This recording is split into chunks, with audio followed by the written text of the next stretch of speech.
Bonsoir, bonsoir, bonsoir, soir. Le chapitre 4. Quelques vaines girouettes nous sommes. Moi qui avais décidé d'échapper à tous liens sociaux et qui avais remercié mon étoile de m'avoir fait échouer dans un endroit où il était presque impossible de s'ancrer. Moi, lâche créature que je suis, je fus finalement contraint à baisser pavillon après avoir lutté jusqu'à la chute du jour contre l'abattement et la solitude. Sous prétexte d'obtenir des renseignements sur le besoin de mon installation, je demandai à Madame Dean, lorsqu'elle me porta le dîner, de me tenir compagnie pendant mon repas, avec l'espoir secret qu'elle se montrerait commère, dûment stylée, et ou bien réveillerait mes esprits, ou bien me ferait glisser au sommeil par son bavardage. Vous avez vécu ici pendant très longtemps, commençai-je. N'avez-vous pas 16 ans? 18, monsieur. Je suis venue pour le service de la maîtresse quand elle s'est mariée. Après sa mort, le maître m'a gardée comme femme de charge. Vraiment? Une pause suivit. Je soupçonnais que ce n'était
Earnshaw, gravés sur la porte d'entrée. Sont-ils d'une vieille famille? Très vieille, monsieur, et Hareton est le dernier de cette lignée, comme notre Miss Cathy l'est de la nôtre. Je veux dire, celle de Linton. Êtes-vous allé à Hurlevent?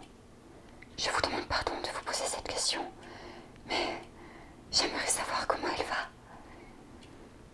Madame Heathcliff, elle paraissait très bien et elle était très belle, mais n'avait pas l'air très heureux, je crois. Ah, mon Dieu, ça ne m'étonne pas. Et comment avez-vous trouvé le maître? Un homme d'aspect plutôt rude, Madame Dean. N'est-ce pas là son caractère? Rude comme le tranchant d'une scie et dur comme un roc. Moins vous avez affaire à lui, mieux cela vaut. Il a dû avoir des hauts et des bas dans sa vie pour être devenu un tel sauvage. Connaissez-vous quelque chose de son histoire? C'est quasiment celle d'un coucou, monsieur. Je connais tout à son sujet, sauf l'endroit où il est né, qui étaient ses parents et comment il s'est procuré son premier argent. Et Hareton a été chassé du nid comme un oisillon. Le pauvre garçon est le seul de tout le pays à ignorer jusqu'à quel point il a été joué. Eh bien, Madame Dean, ce serait une bonne action de me raconter quelque chose sur mes voisins. Je sens que je ne me reposerai pas si je vais au lit. Ainsi, ayez la complaisance de vous asseoir et de bavarder une heure avec moi. Oh, certainement, monsieur. Je vais seulement aller chercher un peu de couture et ensuite je resterai aussi longtemps qu'il vous plaira. Mais vous avez attrapé froid. Je vous ai vu frissonner. Je vais vous préparer du gruau qui vous fera du bien. La brave femme sortit vivement et je m'approchai tout contre le feu. Je sentais ma tête chaude et le reste de mon corps glacé. De plus, une excitation nerveuse provoquait presque un grain de folie dans mon cerveau. Ceci fit naître en moi non un sentiment de malaise, mais une crainte que je ressens encore, des suites fâcheuses que pourraient avoir des incidents d'hier et d'aujourd'hui. Madame Dean revint, porta une bassine fumante et un panier à ouvrage, et, après avoir placé la première sur la grille de la cheminée, elle avança son siège, visiblement heureuse de me trouver si sociable. Avant de venir habiter ici, commença-t-elle sans attendre d'autres invitations pour raconter son histoire. J'étais presque toujours à Hurlevent.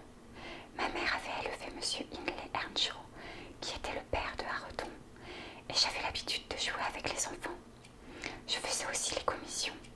J'étais au foin et rôdais autour de la ferme, prête à rendre tous les services qu'on m'aurait demandé. Par une belle matinée d'été, je me rappelle que c'était le commencement de la moisson.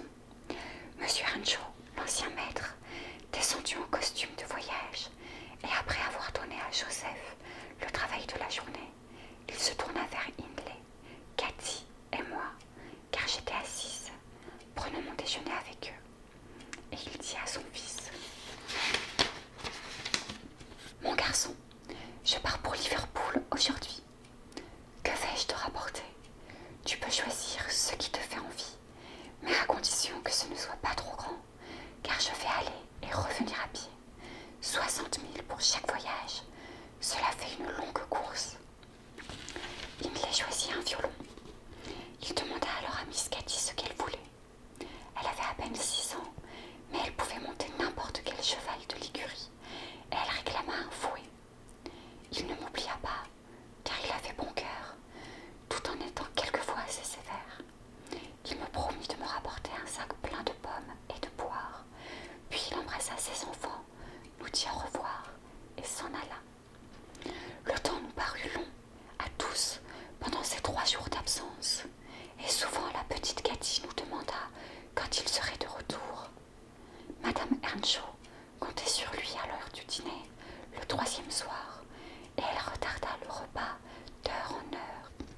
Cependant, rien ne signalait son arrivée, et les enfants se lassèrent finalement de courir à la grille pour regarder. Puis, la nuit tombant, elle aurait voulu les envoyer au lit, mais ils demandèrent d'une voix plaintive la permission de veiller. Et, juste vers 11 heures, le loquet se soulevant doucement, le maître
chez lui ce marmot de bohémien, alors qu'ils avaient leurs propres enfants à nourrir et à élever? Que comptait-il en faire? N'était-il pas fou?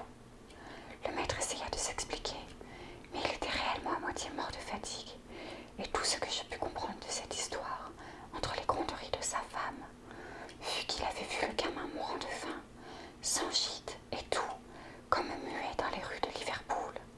Alors, il avait accueilli et s'était enquis de son pardon. Alors, il avait recueilli et s'était enquis de son patron.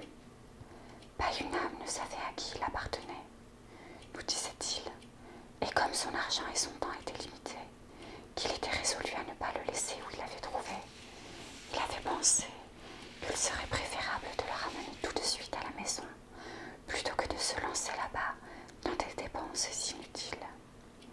Eh bien, la conclusion fut que ma maîtresse, tout en bougonnant, se calma, et M. Earnshaw me dit de le laver, de lui donner des affaires propres et de le faire dormir avec les enfants. Hindley et Cathy s'étaient contentés de regarder et d'écouter jusqu'à ce que la paix fût rétablie. À ce moment, ils commencèrent tous deux à fouiller dans les poches de leur père à la recherche des cadeaux qu'il leur avait promis. Lui était déjà un garçon de 14 ans, mais quand il sortit du par-dessus les morceaux brisés de ce qui avait été un violon, il se mit à pleurer comme un bébé. Et lorsque Cathy apprit que le maître avait perdu son fouet, tandis qu'il s'occupait de l'inconnu, elle montra sa colère en grimaçant et en crachant à la figure du stupide petit être, ce qui lui fallut, pour apprendre de meilleure manière, une gifle retentissante de son père. Ils refusèrent net de le prendre dans leur lit et même dans leur chambre. Je n'eus pas plus de cœur et je le laissai sous le palier de l'escalier, espérant qu'il serait parti le lendemain. Par hasard, ou bien attiré par le son de sa voix, il se glissa vers la porte de M. Earnshaw, qu'il trouva en sortant de sa chambre.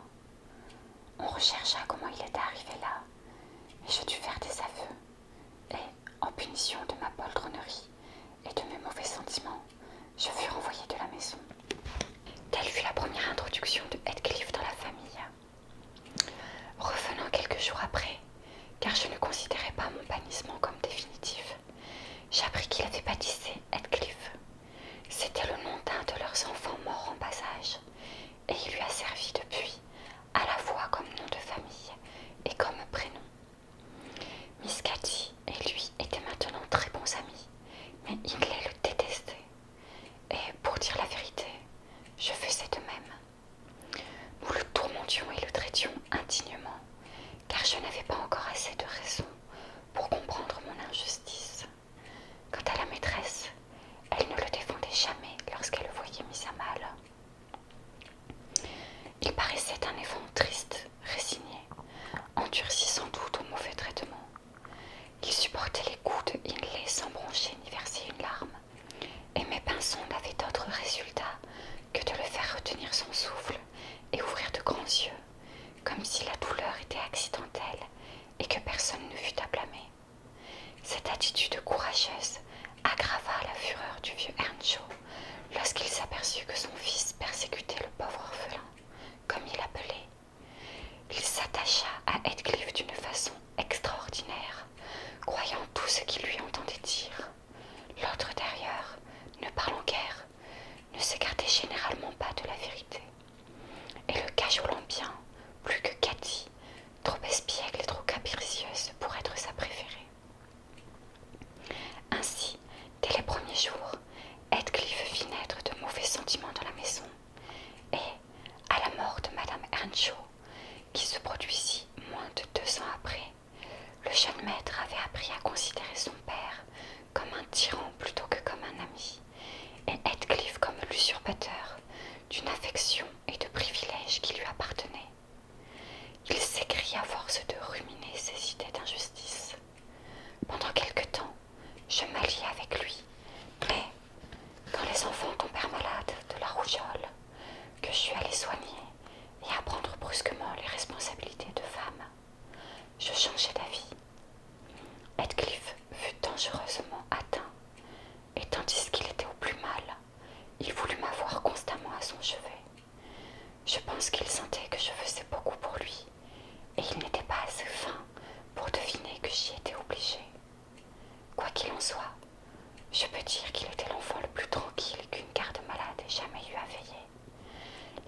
silence entre lui et les autres m'ôta de ma partialité.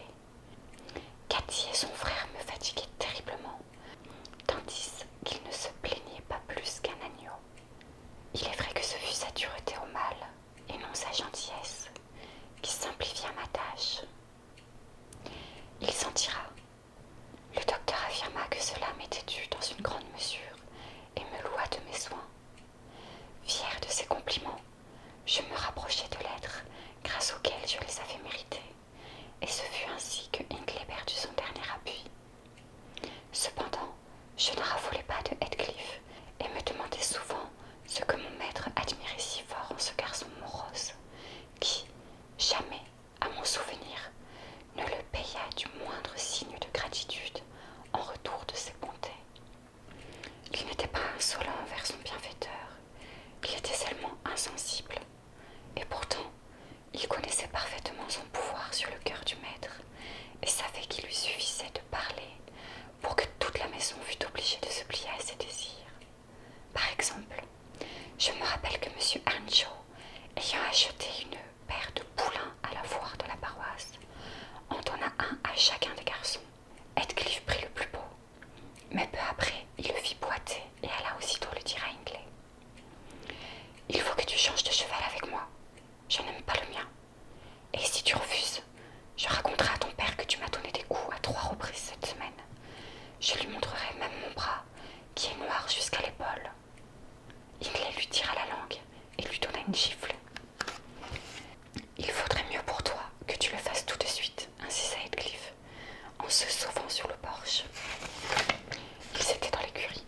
« Tu y seras forcé, et si je parle de ces coups, on te les rendra avec les intérêts. »« Va-t'en, chien !» cria Hindley, le menaçant d'un poids en fonte qui servait à peser les pommes de terre et le grain. « Lance-le !»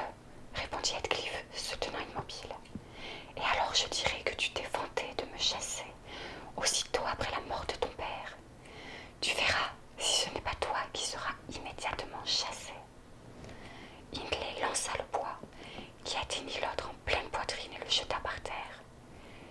Mais Heathcliff se releva aussitôt en chancelant, tout blanc et le souffle coupé. Sans moi, il aurait couru ainsi vers le maître et aurait obtenu vengeance en révélant ce qu'il avait mis dans cet état.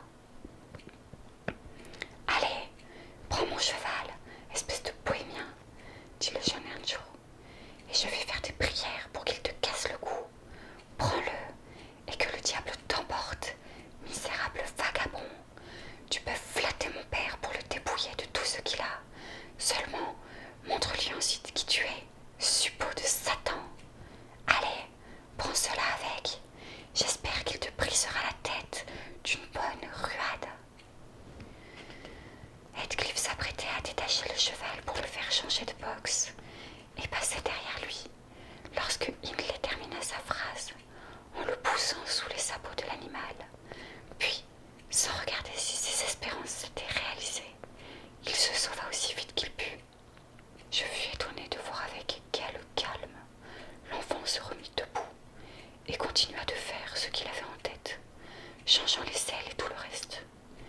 Après quoi, il s'assit sur une botte de foin pour surmonter la défaillance provoquée par la violente commotion. Je le persuadai aisément de me laisser